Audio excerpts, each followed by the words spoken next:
first took off his clothes. Then they took long leather thongs with steel pellets or lead pellets on the end and beat him across the back until he could hardly stand up. Then they put a crown of thorns on his brow and his face was bleeding. And they laughed at him and they spit on him and they mocked him. And with one snap of his finger, 72,000 angels had already drawn their swords ready to come to his rescue and wipe this planet out of existence in the universe. And Jesus said, no, to this end was I born. He wasn't just another revolutionary. He wasn't just another hippie. He was not just another great man. He was God in the flesh. And oh, the ethics that he taught. Never a man spake like that man. When you get hit on one side, he says, turn the other cheek.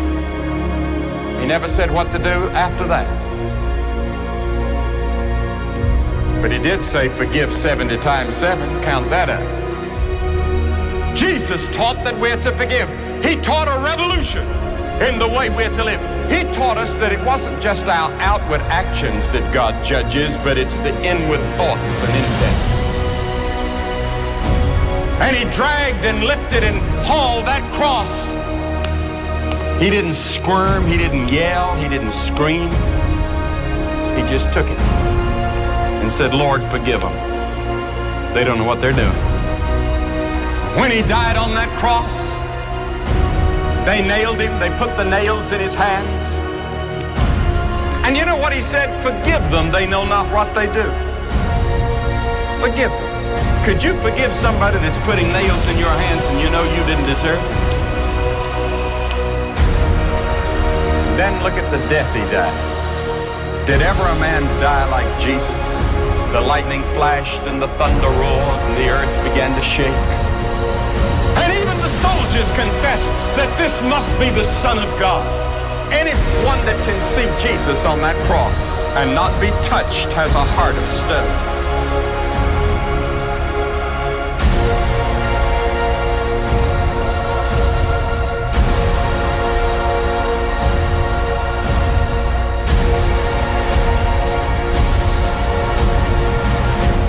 And then, on the cross, he said, my God, why hast thou forsaken me? And then he dropped his head and said, it's finished. What did he mean?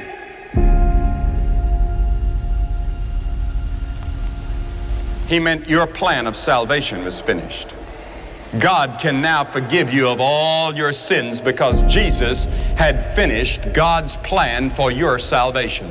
Because you see, God knows every one of you by name. He has the hairs of your head numbered.